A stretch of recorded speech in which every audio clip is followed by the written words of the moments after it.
அவுது பில்லாஹி மினஷ் ஷைத்தானிர் ரஜீம். பிஸ்மில்லாஹிர் ரஹ்மானிர் ரஹீம். ரப்பி ஜித்னி இல்மா. இந்த குர்ஆனை தொடர்ந்து நம்ம ஓதிக்கிட்டு இருக்கோம். இறைவனுடைய அருளால் 80 நாட்களுக்கும் மேலாக ஓதுகிறோம். நிறைய படிப்பினைகள் சூரா நிசாவில் இறைவன் நமக்கு சொல்லித்தரான். எப்படிலாம் இருக்கணும், என்னென்ன விஷயங்களில் எந்த மாதிரி நம்ம நடந்துக்கிடணும், இதெல்லாம் முக்கியமாக பெண்கள்ன்ற அந்த தலைப்பின் கீழே கொடுக்கறதுனால ரொம்ப பர்ஸ்னலாக நமக்கு இது அட்டாச்சாகுது ஆகுது. அல்ஹம்துலில்லா. ஸோ 149வது வசனம் வரைக்கும் நம்ம பார்த்துருந்தோம். அதில் இறைவன் சொல்லியிருந்தான், உங்களை யாராவது ஹர்ட் பண்ணுறாங்க, உங்களை யாராவது அநீதி இழைக்கிறாங்க உங்ககிட்ட அப்படின்னா அந்த நிலையில் நீங்கள் தீங்கான சொற்களை வெளிப்படையாக பேசலாம். நம்ம தீங்கான சொற்கள் அப்படின்னா நம்ம ஏசுறது, திட்டுறது, இதைத்தான். ஸோ நீங்கள் வெளிப்படையாக பேசலாம், அனுமதி இருக்குது. ஆனால் நீங்கள் வெளிப்படையாகவும் மறைவாகவும் நல்ல செயல்களை செஞ்சுக்கிட்டே இருங்க. அப்போ நீங்கள் நல்ல செயல்கள் செய்யும்போது அவங்க உங்களை திட்டுறாங்கன்னா அப்போ இது செல்லுபடி ஆகும். நம்ம செய்கிறதே தப்பான செயல், அப்போ அதுக்கு நம்மளை திட்டுறாங்க அப்படிங்கிறப்ப நம்ம அவங்கள பதிலுக்கு திட்டுறதில் அர்த்தம் இல்லை. ஸோ நம்ம செய்யக்கூடிய செயல், அந்த நல்ல செயலை நீங்கள் வெளிப்படையாகவும், அவங்க நீங்கள் இதை செய்யாதீங்க அப்படின்னு மறுக்கிறாங்க, ஆனாலும் நம்ம அதை செய்கிறோம். எக்ஸாம்பிள் ஒன்றும் இல்லை, இப்போ நம்ம ஒரு ஒரு பால் வியாபாரம் பண்ணலாம், இல்லை ஏதாவது ஒரு ஃபுட்டு வியாபாரம் பண்ணலாம், ஏதோ ஒரு வியாபாரம் பண்ணுறோம். அந்த இடத்துல எல்லாருமே பால்காரவங்க எல்லாருமே தண்ணி கலந்து தான் விற்பாங்க. நான் தண்ணி கலக்காமல் விற்கிறேன். அப்போ இந்த நிலைமையில் எனக்கு ஏகப்பட்ட பிரச்சனைகள் வரும். நீங்கள் பார்க்கலாம். ஸோ எல்லோரும் ஒரு வியாபாரி அப்படின்னா எல்லோரும் ஒரு மாதிரி இருக்காங்க, நான் மட்டும் நல்ல விதத்தில் இருக்கேன் அப்படின்னா அந்த இடத்துல எனக்கு பிரச்சனை வந்துக்கிட்டே இருக்கும். அது எல்லா வகையிலையுமே. ஒரு கட்டத்தில் நம்ம என்ன பண்ணிடுவோம், இதுக்கு மேலே முடியாது, நம்மளும் அவங்கள மாதிரியே பண்ணுவோம் அப்படின்ட்டு இருக்கிறது. ஒரு பால் வியாபாரியாக இருக்கட்டும், அல்லது ஒரு டெய்லராக இருக்கட்டும், அல்லது வேறு எந்த ஒரு ஒரு வாழ்வியல் சார்ந்த விஷயமாக இருக்கட்டும், எல்லா இடத்துலையுமே நம்ம இதை அனுபவிப்போம்.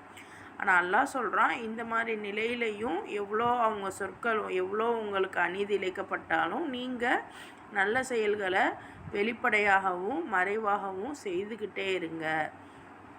குறைஞ்சபட்சம் அந்த அநீதியாளர்களோட தவறுகளை நீங்கள் மன்னிச்சிடுங்க. அவங்கள மன்னிக்கிறதுங்கிறதே குறைந்தபட்ச விஷயமா. அப்படி நம்ம செஞ்சிட்டோம் அப்படின்னா தண்டனை வழங்கக்கூடிய முழு ஆற்றல் இறைவன் பெற்றிருக்கான். ஸோ அவங்களுக்கான அந்த கூலியை இறைவன் கொடுத்துருவான். ஆனாலும் எப்படி நமக்கு அல்லாஹ் இந்த ஆற்றலை கொடுத்துருக்கான், நீங்களும் பேசுங்க, தீங்கான சொற்களை அவங்கக்கிட்ட பேசுங்க அப்படின்னு அனுமதி கொடுத்துட்டு, ஆனால் நீங்கள் நல்ல செயல்களை செய்யுங்க, மன்னிச்சிடுங்க அவங்கள அப்படின்னு அல்லாஹ் சொல்லிட்டு, அடுத்து இறைவனுக்கு எல்லா ஆற்றலும் இருக்குது, ஆனால் அவன் என்ன பண்ணுறான், மன்னிப்பவனாகத்தான் இருக்கிறான். ஸோ இறைவன் தன்னை உதாரணம் காமிச்சு என்ன பண்ணுறான், நம்மளையும் இப்படி இருக்க சொல்கிறான். நம்ம அதே மாதிரி யாருக்காவது அட்வைஸ் பண்ணுறோம் அப்படின்னா இந்த நிலைப்பாடோடு இருக்கணும். உங்களுக்கான நீதமான விஷயத்தையும் உங்களுக்கு அனுமதி இருக்குது, ஆனாலும் இது பண்ணுனா உங்களுக்கு பெஸ்ட்டு. ஏன்னா இவ்வளோத்துலேயும் அத்தாரிட்டியாக இருக்கக்கூடிய இறைவனே. ஸோ இப்போ இது நம்ம சொல்கிறதா இருந்தால், நான் பாரு, இப்போ நம்ம குழந்தைங்கள்ட்ட சொல்கிறோம் அப்படின்னா, பாரு நீ தப்பு பண்ணியிருக்க, நீ சாரி கேட்கணும் அப்படிங்கிறத நம்ம அதிகாரமாக நீ தான் தப்பு பண்ண, சாரி கேளு அப்படின்னு சொல்கிறதுக்கும், நீ கடந்து போகலாம், ஆனால் சாரி சொன்னால் அவ்வளோ நல்லா இருக்கும். பாரு அம்மாவே எப்படி சாரி சொல்கிறேன் பாரு, அம்மா பெரிய ஆள் தானே, ஆனால் அம்மாவே ஒரு தப்பு பண்ணிட்டா உன்கிட்ட சாரி சொல்கிறேன்ல, இப்போ நீயும் அந்த மாதிரி சாரி சொல்லணும் தானே. அப்படி நம்ம சொல்லும்போது அந்த குழந்தைங்க புரியும், யோசிப்பாங்க, நம்மளை விட பெரியவங்க தானே, அவங்களே நம்மக்கிட்ட சாரி கேட்குறாங்களே, நம்ம கேட்குறதுல என்ன வந்துட போகுது. ஸோ நம்ம அந்த அத்தாரைஸ்டு பர்சன் செய்கிறத சொல்லி தான் அடுத்தவங்கள செய்ய வைக்கணும். ஸோ இறைவன் அப்படி தான் ஆரம்பிக்கிறான். நீங்கள் கஷ்டப்படுறீங்க, எனக்கு புரியுது, உங்களுக்கு நான் அனுமதி தரேன், அதை விட பெஸ்ட்டாக நீங்கள் நல்ல செயல்கள் செஞ்சுட்டே இருங்க, குறைஞ்சபட்சம் அவங்கள மன்னிச்சிருங்க. ஏன்னா அவ்வளோ ஆற்றல் பெற்றிருக்கிற நானே மன்னிக்கிறத தான் விரும்புகிறேன் அப்படின்னு இறைவன் தன்னை உதாரணமாக காமிச்சு சொல்லியிருந்தான். கயிர். ஸோ இப்போ 150வது வசனங்கள்லேருந்து இறைவன் என்ன சொல்கிறான் அப்படிங்கிறத பார்ப்போம். இன்னல்லதீன யக்ஃபுரூன பில்லாஹி வ ரசூலிஹி வ யுரீதூன அன் யுஃபர்ரிகு பைனல்லாஹி வ ரசூலிஹி வ யகூலூன நுமினு பிபஅஸின் வ நக்ஃபுரு பிபஅஸின் வ யுரீதூன அன் யத்தகிது பைன ذلك சபீலா. யக்ஃபுரூன நிராகரிக்கிறார்கள், பில்லாஹி வ ரசூலிஹி அல்லாவையும் அவனுடைய தூதர்களையும், வயுரீதூன ஐ யுஃபர்ரிகு இன்னும் நாடுகிறார்கள் அவர்கள் பிரிவினை செய்வது. யாருக்கிடையில்? அல்லாவுக்கும் அவனுடைய ரசூலுக்கும் இடையில் பிரிவினையை உண்டாக்க நாடுறாங்க. வயகூலூன இன்னும் சொல்கிறாங்களாம், நம்பிக்கை கொள்வோம் சிலரை, வனக்ஃபுரு இன்னும் நிராகரிப்போம், பிபஅஸ் இன்னும் சிலரை, வயுரீதூன இன்னும் நாடுகிறார்கள், ஐ யத்தகிது ஏற்படுத்த, யாருக்கு மத்தியில்? சபீலா. சபீலா அப்படின்னா ஒரு பாதையை. அதாவது இவங்க என்ன பண்ணுறாங்களாம், அல்லாவையும் அவனுடைய தூதர்களையும் நிராகரிக்கிறாங்க. இந்த நிராகரிக்கிறவங்களுடைய போக்கே என்னது? இவங்களுக்கு பதிலாக நம்ம அந்த அத்தாரிட்டி பர்சன் பிளேஸில் இருக்கணும்னு நினைக்கிறது தான். அதானே இன்றைக்கி நம்ம அந்த காஃபிர் சொல்கிறது எல்லாம் நீங்கள் நல்லா சிந்திச்சு பாருங்கள். எல்லாரும் இறைவனை நம்புவாங்க தான். நம்ம சாதாரண மக்களை சொல்கிறோம், அவங்கெல்லாம் நம்புவாங்க தான், இல்லைன்னு இல்லை. இறைவனை நம்புவாங்க. ஆமாம், நம்மளை படைச்ச ஒருத்தன் இருக்கான், நல்லது கெட்டது அவன் பார்த்துக்கிட்டு இருக்கான், நம்ம செய்கிறதுக்கு கூலி உண்டு, இது இயற்கையெல்லாம் நம்புவான். ஆனால் யார் இதெல்லாம் நீங்கள் செஞ்சீங்கன்னா என்னை யார் வணங்குவா? ப்ராப்பராக நீதமான முறையில் எல்லோரும் இருந்தால் நான் யாருக்கு போயிட்டு ஜட்ஜ்மெண்ட் கொடுப்பேன்? நான் யாருக்கு போயிட்டு நீங்கள் இதை செய்யுங்க அது செய்யுங்கன்னு நாட்டாமல் பண்ணுவேன்? அப்போது சிலர் இருப்பாங்க, என்னென்னா எப்போவுமே குழப்பம் இருந்துக்கிட்டே இருக்கணும், நான் தான் அந்த இடத்துல பெரிய ஆளாக இருக்கணும் அப்படின்னு நினச்சி குழப்பத்தை ஏற்படுத்தக்கூடியவங்க தான் நிராகரிப்பாளர்கள். ஜாலிமூன் குழப்பவாதிகள், காஃபீர் நிராகரிப்பவர்கள் எல்லாமே சேம். எனக்கு அந்த அத்தாரிட்டி கிடைக்கணும் அப்படிங்கிறது தான் நோக்கமாக இருக்கும். ஸோ இவங்க என்ன பண்ணுறாங்களா, அல்லாவையும் அவனுடைய தூதர்களையும் நிராகரிச்சுட்டு அல்லாவுக்கும் அவனுடைய தூதருக்கும் இடையில் வேற்றுமை ஏற்படுத்த நினைக்கிறாங்களாம். அதாவது இவங்க என்ன பண்ணுறாங்க, சில இறை தூதர்களை நாங்கள் நம்புகிறோம், சில இறை தூதர்களை நாங்கள் ஏற்றுக்க மாட்டோம், ஏற்றுக்க மாட்டோம் அப்படின்னா அவங்க சொன்ன விஷயங்களை ஏற்றுக்கிறது. இப்போ என்னை நீங்கள் ஏற்றுக்கிறீங்க அப்படிங்கிறது வெறும் வாயால் சொன்னால் போதுமா? நான் ஒரு விஷயம் சொல்கிறேன், இது ஓகே, நானும் ஒத்துக்கிறேன், சரிதான் சொல்லி அதை நம்ம செயல்முறைக்கு கொண்டு வந்தால் தான் அது ஏற்றுக்கிறதா அர்த்தம். வாய் வார்த்தையாக எவ்வளோ சொன்னாலும் அது ஏற்றுக்கிறது கிடையாது. ஸோ அந்த மாதிரி இவங்க என்ன பண்ணுறாங்களா, இறை தூதர்கள்லையே இவங்களை நாங்கள் ஏற்றுக்கிறோம், இவங்களை நாங்கள் ஏற்றுக்க மாட்டோன்னு இவங்களே பிரித்து வச்சுக்கிறது.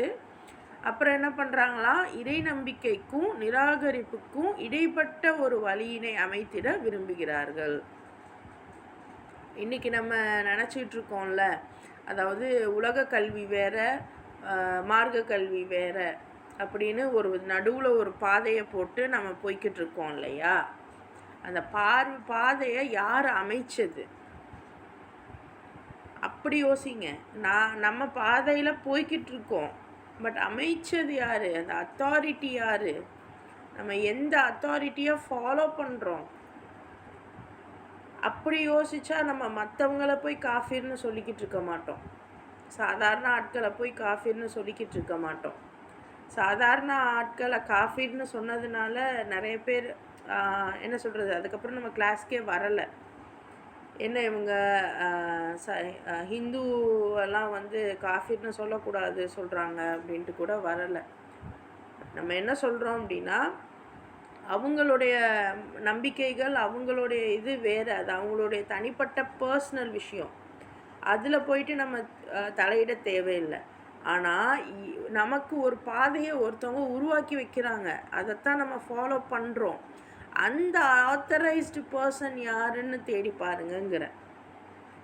அப்படி நம்ம பார்க்கும்போது நமக்கு நிறைய விவகாரங்கள் புரிய வரும். நம்ம யாரையும் ஏளனமாக பார்த்துட மாட்டோம். ஏன்னா இறைவனை யாரையும் நீங்கள் ஏளனமாக பார்க்காதீங்கன்னு தான் சொல்கிறோம், சரியா? ஸோ அப்போ இறை நம்பிக்கைக்கும் நிராகரிப்புக்கும் இடையில் ஒரு வழியை ஏற்படுத்த அந்த காஃபிர்கள் நினைக்கிறாங்க. அன்னைக்கு நினச்சாங்களாம், இன்றைக்கி அமைச்சிட்டாங்க இல்லையா? அன்னைக்கு நபி காலத்தில் நினச்சிருக்காங்க, இன்றைக்கி வந்து அது அமைச்சிட்ட மாதிரி தான் எனக்கு தோணுது.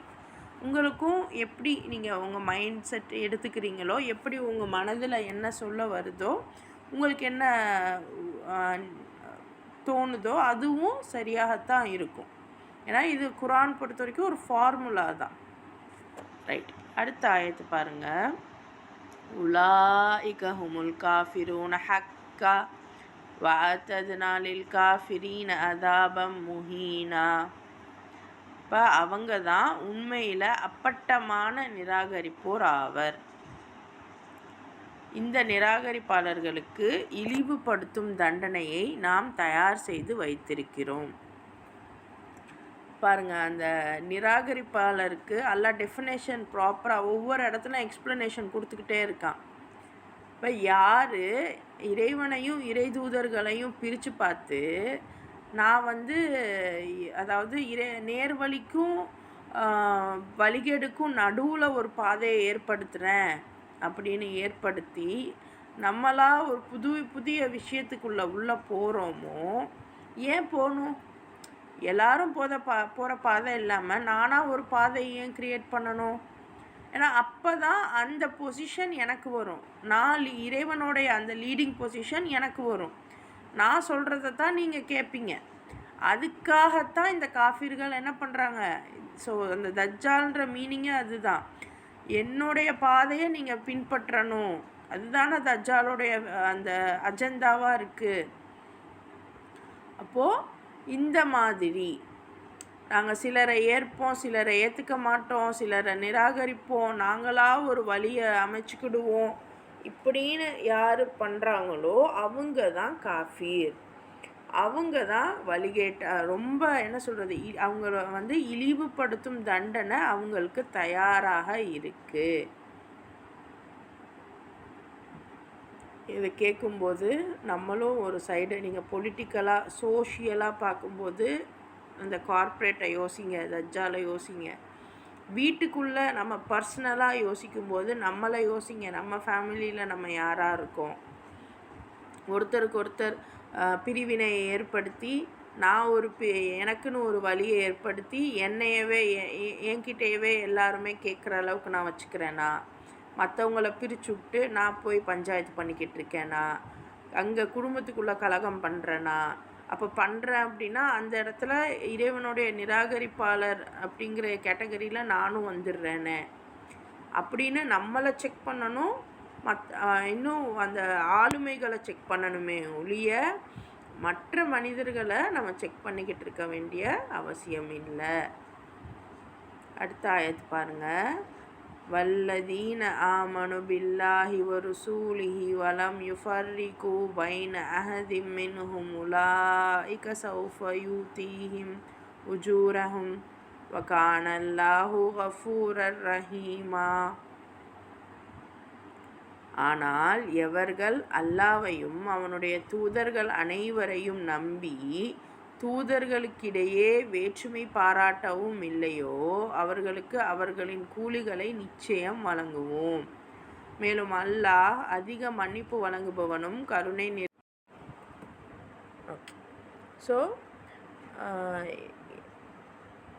இறைவன் வந்து மன்னிப்பு வழங்குபவனாக இருக்கிறான். அதாவது என்னதான் நம்ம வந்து தூதர்களை நம்பாமல் தூதர்களுக்கு நம்ம இடைப்பட்டு ஒரு வழியை ஏற்படுத்தணும் அப்படின்லாம் ஏற்படுத்தி அவங்க செஞ்சிட்டாலும், அவங்களே அந்த அத்தாரைஸ்டு பர்சனாக இருந்தாலும் சரி, அந்த ஃபாலோ பண்ணுறவங்களாக இருந்தாலும் சரி, யார் அல்லாஹ்வையும் அவனுடைய தூதர்கள் எல்லாரையும் நம்பி தூதர்களுக்கிடையே வேற்றுமை பாராட்டாமல் அவங்களுக்கு அவங்களோட கூலி வேற்றுமை பாராட்டாமல் இருக்கிறாங்களோ அவங்களுக்கு அவங்களுடைய கூலிகளை நிச்சயமாக வழங்குவோம். அல்லாஹ் அதிக மன்னிப்பு வழங்குபவனும் கருணை நிறைந்தவனுமாக இருக்கிறான். அப்போ அந்த அல்லாஹ்வுடைய கருணை ரஹீம்னு வந்துச்சுன்னா நம்ம கவனமாக பார்க்கணுன்னு சொல்லியிருந்தோம் இல்லையா ஆரம்பத்திலேயே. அப்போ அல்லாஹ்வுடைய தூதர்கள் யார் யாருன்னு இன்றைக்கி நமக்கு தெரியலை, அது ஒரு விஷயம். அப்போ அந்த தூதர்கள் தெரியாததுனால நம்ம எல்லாத்தையுமே வந்து எடுத்தோடனே தப்பு அப்படின்னு சொல்லிட்டு நம்ம போயிட முடியாது. அப்போது இன்றைக்கி காலகட்டத்துக்கு நம்ம எப்படி சிந்திக்கலாம் அப்படின்னா, எந்த விஷயம் சரியான நிலைப்பாடாக இருக்கோ, யாரையும் துன்புறுத்தாமல் ஒரு நடுநிலைமையாக இருக்கோ, அந்த விஷயங்கள் எல்லாமே இறைவன் புறத்திலிருந்து மட்டும்தான் வந்திருக்கும். அதில் நமக்கு ஏதாவது மாற்றம் இருக்கா? எந்த விஷயம் சரியான நிலைப்பாடு இருக்கோ அது இறைவன் புறத்திலிருந்து மட்டும்தான் வரும். அந்த சரியான நிலைப்பாடை யாரெல்லாம் கொண்டு வந்ததாக நம்ம வரலாறுகள் முழுக்க முழுக்க புனையப்பட்டதாக இன்றைக்கி இருக்குது. அதாவது இன்றைக்கி இன்றைக்கி என்ன நடந்துச்சுங்கிறத நாளைக்கு நான் சொன்னாவே கொஞ்சம் மாற்றி தான் சொல்லுவேன். அது இயல்பு. அப்படிங்கிறப்போ ஒரு 300 வருஷம் 3000 வருஷம் 3 லட்சம் வருஷத்துக்கு முன்னாடி என்ன நடந்துச்சு அப்படிங்கிறத ஒருத்தவங்க சொல்கிறாங்க அப்படின்னா அதில் எத்தனை விஷயங்கள் உண்மை, எத்தனை விஷயங்கள் புனையப்பட்டது, எத்தனை விஷயங்கள் நமக்கு புரியாதது இருக்குங்கிறது நமக்கு தெரியாது. மூணுமே இருக்குது. ஒன்று உண்மைக்கு புறம்பானதாக இருக்கும், இல்லைனா சொல்ல தெரியாமல் கொஞ்சம் மாற்றி சொல்லியிருப்பாங்க, அதுவும் இல்லைனா நமக்கே புரியாது. நம்ம வேறு மாதிரி நேரடியாக பேசும்போதே நம்ம தவறுதலாக புரிஞ்சுக்கிறோம். அப்போ ஒரு ஹிஸ்ட்ரிங்கிறது நமக்கு எந்த அளவுக்கு மாறி கூட வரும்.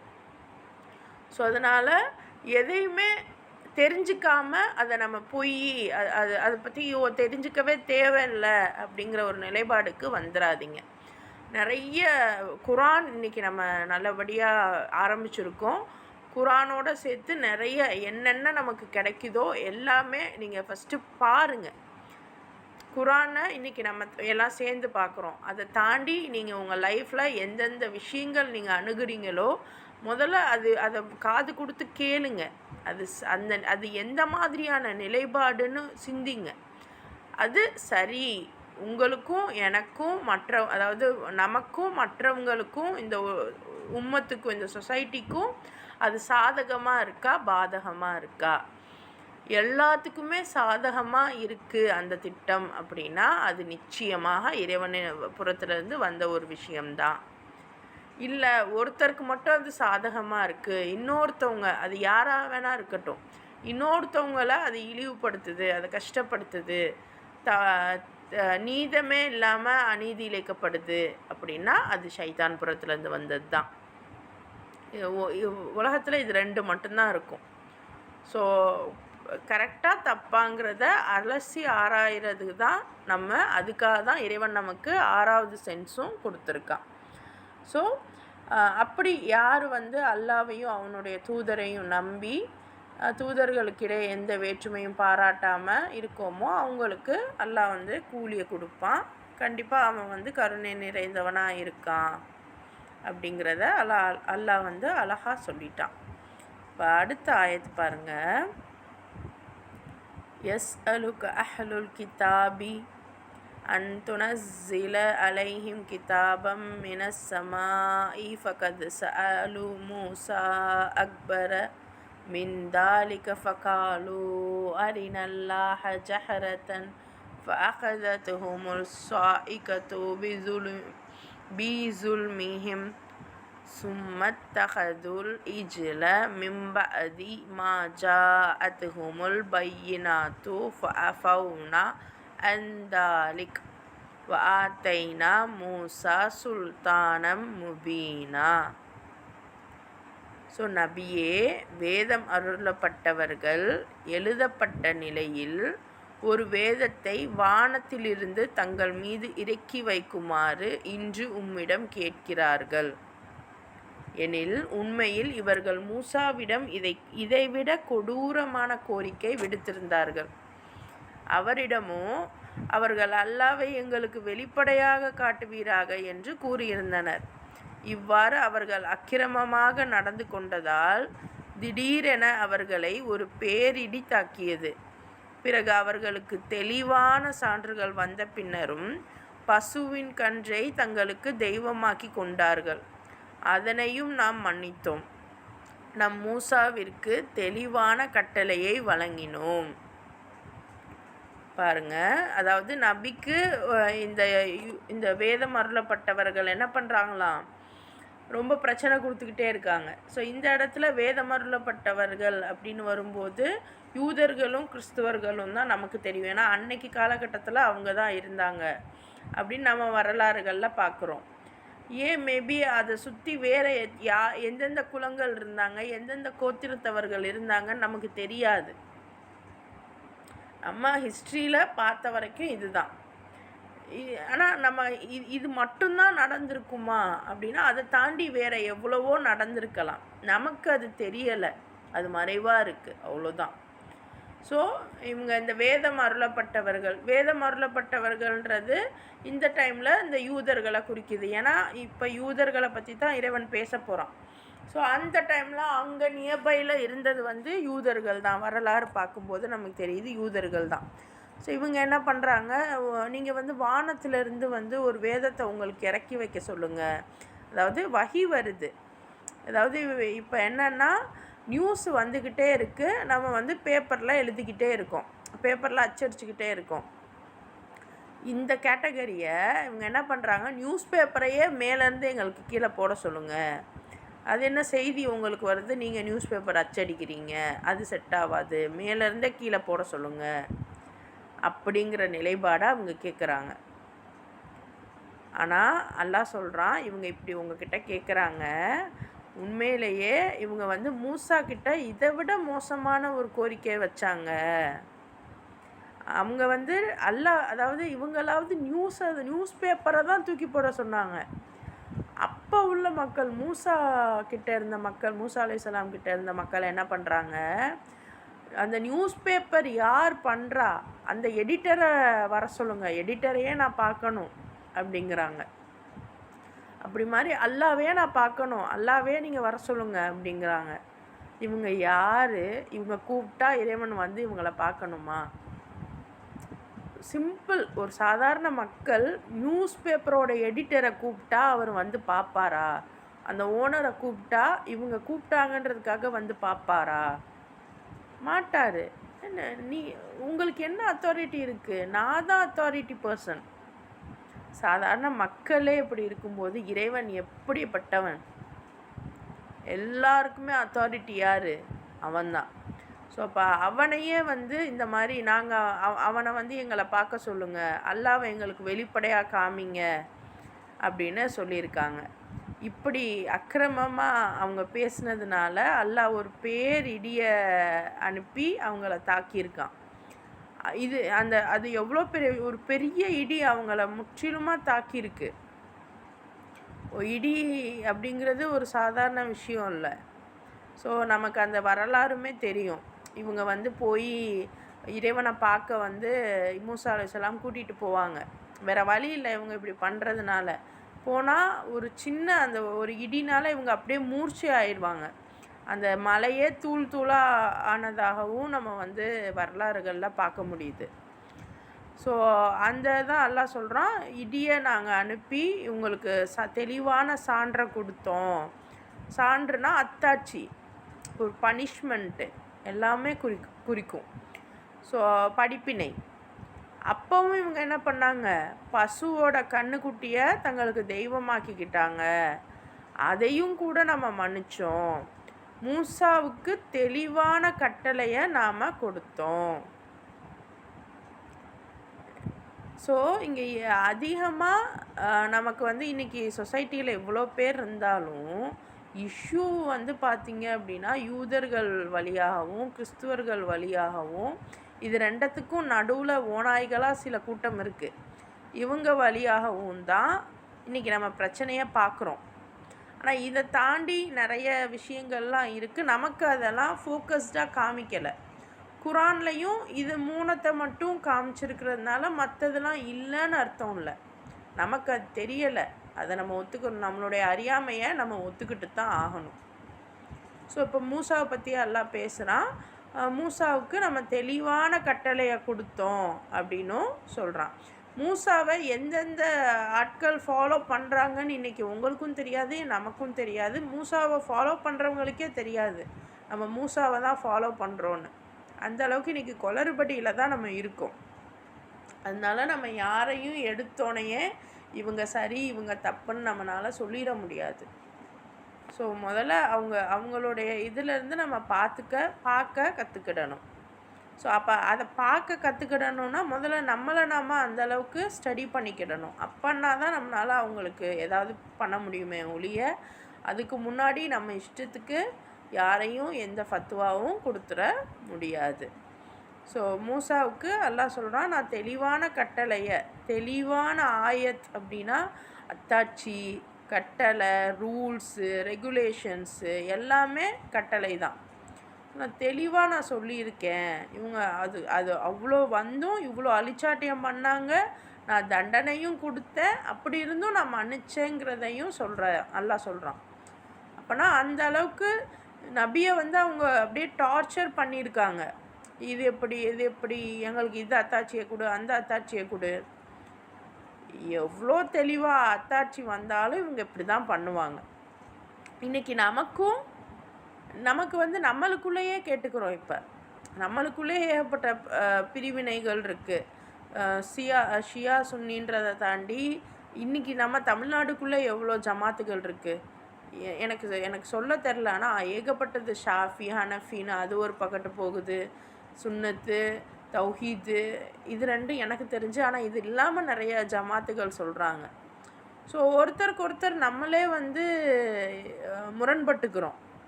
நம்மளுடைய கருத்துக்களுக்குள்ளேயே முரண்பட்டுக்கிறோம்.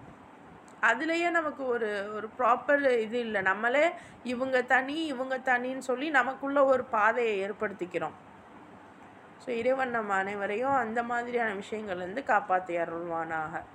ஸோ தெளிவான வேதம் வழங்கினாலும் தெளிவான கட்டளைகள் வந்தாலும் இந்த மக்கள் இப்படி கேட்டுக்கிட்டு தான் இருப்பாங்க அப்படிங்கிறத ரொம்ப அழகாக இறைவன் சொல்கிறான். ஆனால் இதை ஏன் சூரா நிசாவில் சொல்லணும்?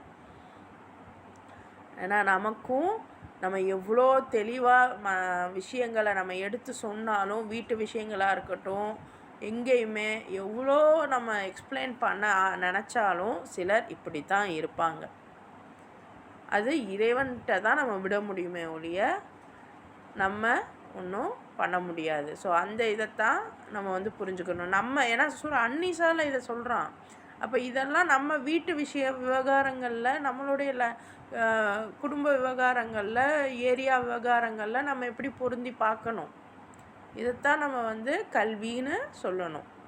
சரியா? அடுத்த ஆயத்து பாருங்கள்.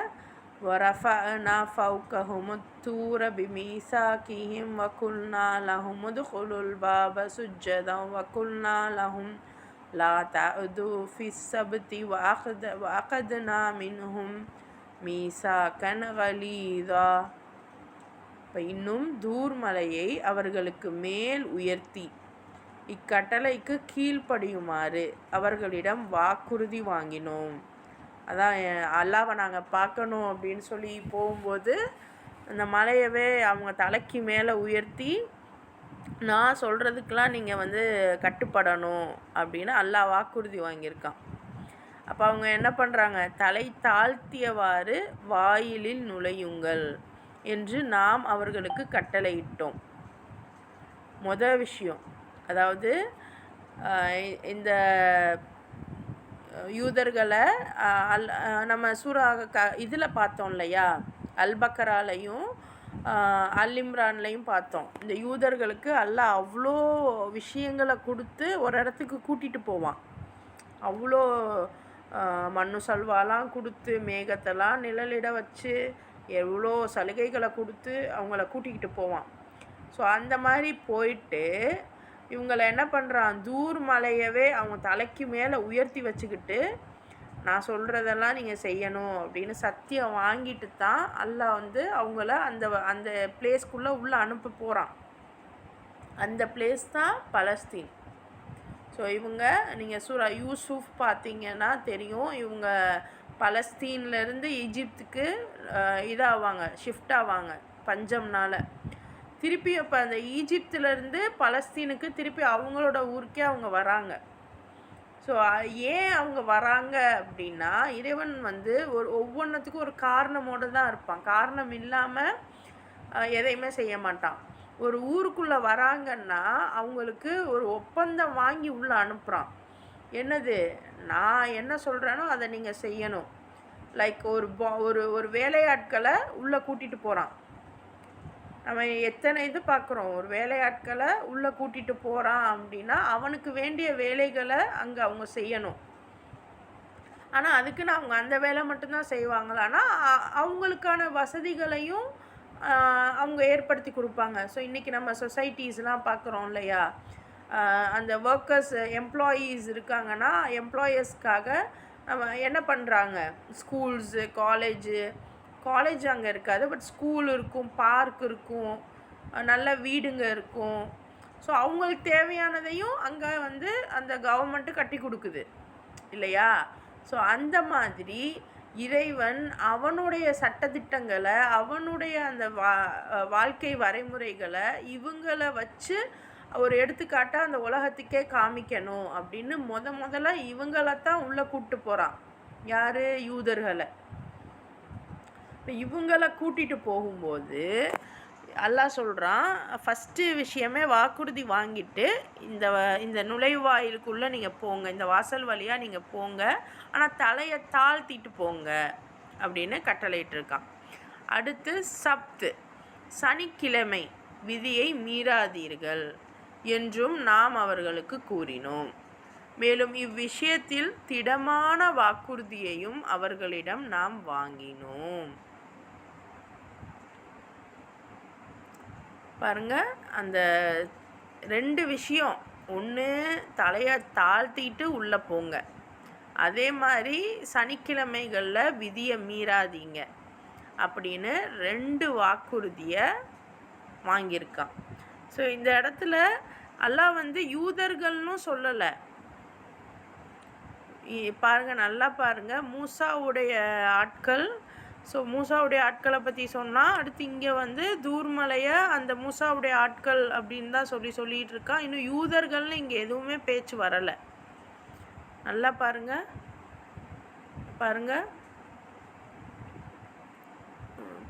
வேதம் அருளப்பட்டு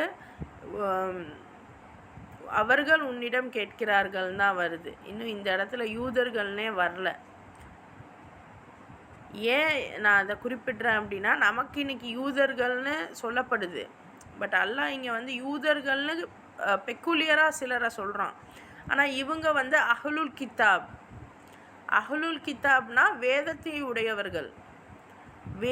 உடையவர்கள் அப்படிங்கிறதே வந்து நிறைய நம்ம வந்து குறிப்பிட்டு இவங்க மட்டும்தான் நினச்சிக்கிட்டு இருக்கோம்.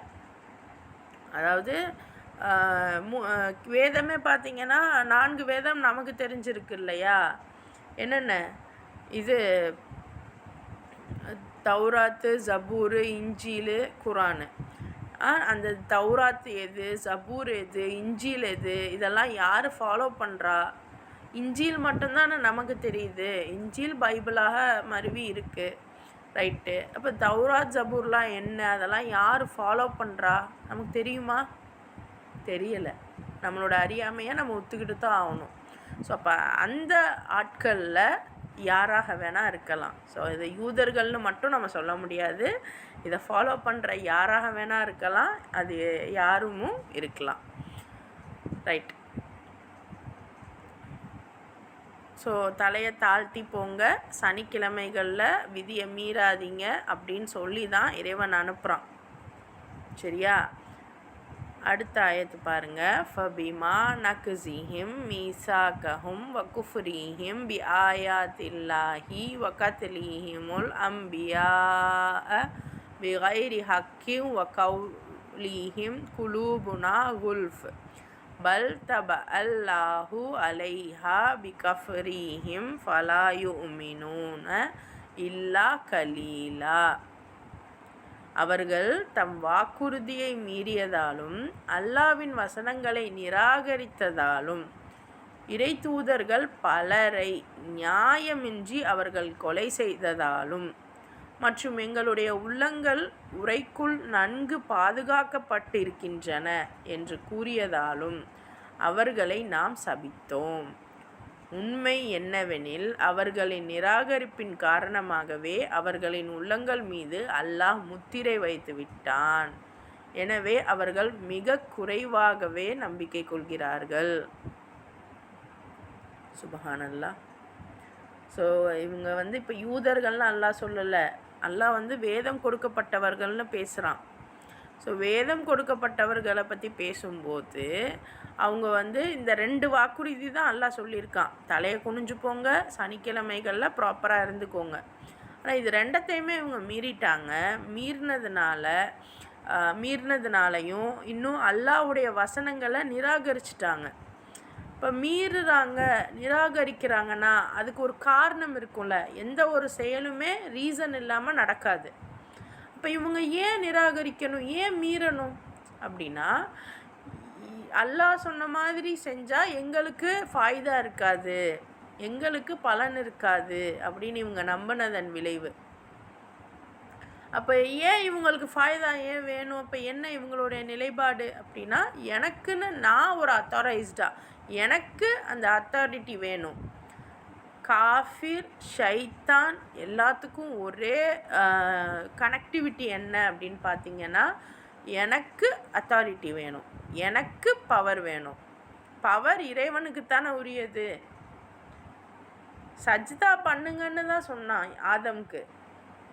இவர் சொல்கிறதைத்தான் நீங்கள் கேட்கணும்னு சொன்னான். ஆனால் இவர் யார் பேச்சை கேட்க போகிறாரு? அல்லாஹ் பேச்சை தான் கேட்க போகிறாரு. ஸோ அதை அந்த ஷைத்தான் யோசிக்கலை. ஸோ இதுதான் விஷயம். ஒருத்தவனை போய் இவன் பேச்சை கேளுங்க அப்படின்னு சொன்னால், அப்போ இவர் யாரோட பிரதிநிதி?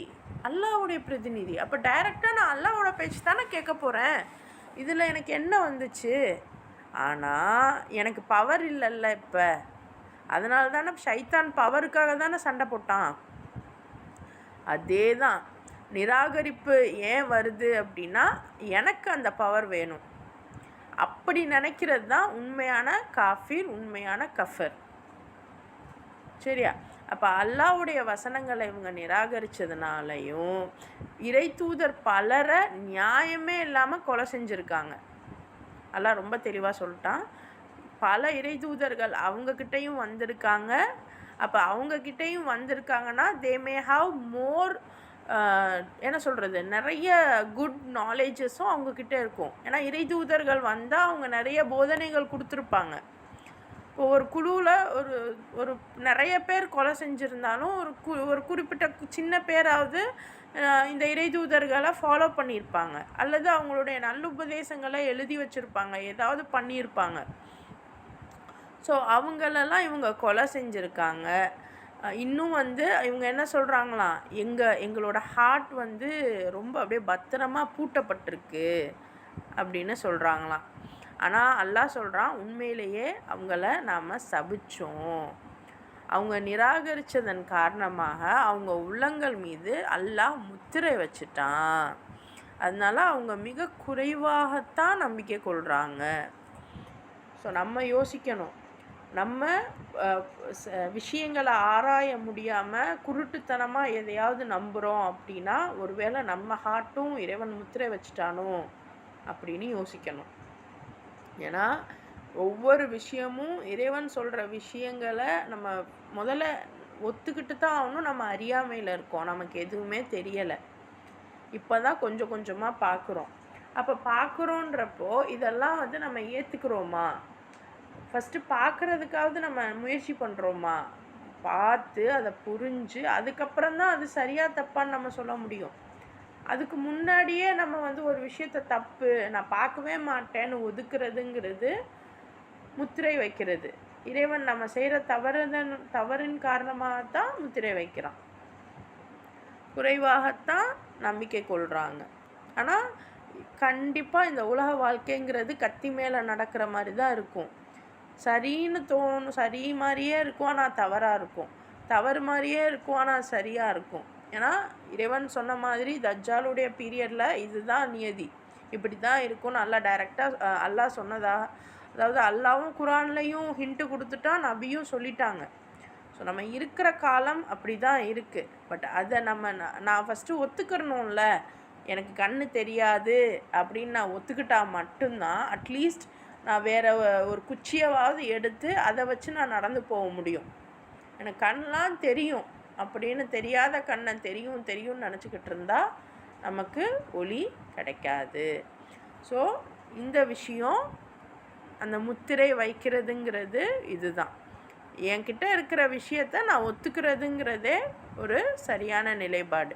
அதை நான் ஒத்துக்க மாட்டேன், நான் பிடிச்சோம். இன்றைக்கி நம்மக்கிட்ட நிறைய பேர்கிட்ட இந்த பண்பு இருக்குது, ஒரு பிடிவாதம் இருக்குது.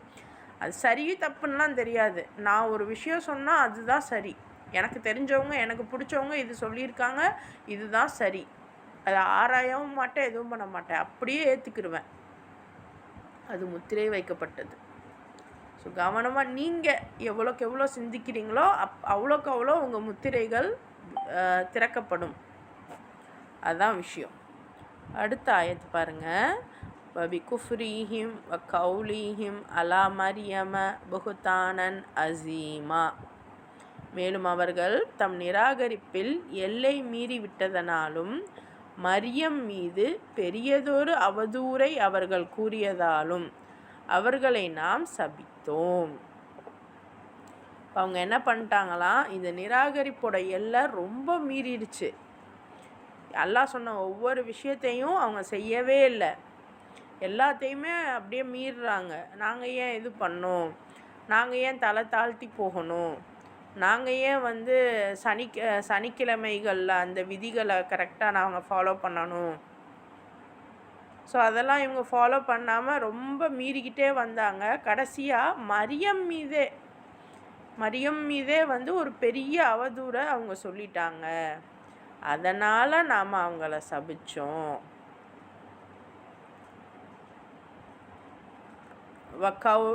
வகௌலிஹிம் இன்னா கதல்னல் மசீஹ ஈசப்ன மரியம ரசூலல்லாஹ் வமா கதலூஹு வமா சலபூஹு வலாக்கின் ஷுப்பீஹ லஹும் வ இன்னல்லதீன இக்தலஃபூ ஃபீஹி லஃபீ ஷக்கிம் மின்ஹு மாலஹும் பிஹி மின் இல்மின் இல்லத்திபாஅ ஸன்னி வமா கதலூஹு யகீனம். மேலும் அல்லாஹ்வுடைய தூதரும் மரியமின் மகனும் ஆன ஈசா மசீஹை நாங்கள்தாம் கொன்றோம் என அவர்கள் கூறியதாலும் அவர்களை நாம் சபித்தோம். உண்மையில் அவர்கள் அவரை கொலை செய்யவும் இல்லை, அவரை சிலுவையில் அறையவும் இல்லை. மாறாக அவருடைய நிலைமை அவர்களுக்கு சந்தேகத்துக்குரியதாய் ஆக்கப்பட்டுவிட்டது. மேலும் எவர்கள் ஈசா விஷயத்தில் கருத்து வேறுபாடு கொண்டார்களோ அவர்கள் இது பற்றி சந்தேகத்திலே இருக்கிறார்கள். யூகத்தை பின்பற்றுவதை தவிர இது பற்றி வேறு எந்த அறிவும் அவர்களிடத்தில் இல்லை. நிச்சயமாக அவர்கள் அவரை மசீஹை கொலை செய்யவே இல்லை. பாருங்க, இவ்வளோ விஷயம் பண்ணாங்க, அதனால தான் அவங்கள நம்ம சபித்தோம். கடைசியில் அவங்க மரியமையே குறை சொல்ல வந்துட்டாங்க. கடைசியாக என்ன பண்ணாங்க, அல்லாஹ்வுடைய தூதரும் அதாவது மரியமுடைய மகனுமான ஈசா மசீஹ்னா இங்கே பாருங்க,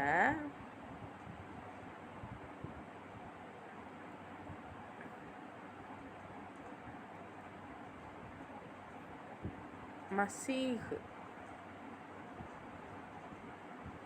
அந்த மசீஹுக்கு தமிழில் சொல்லலை பாருங்கள், மசீஹுன்னே முடிச்சிட்டாங்க.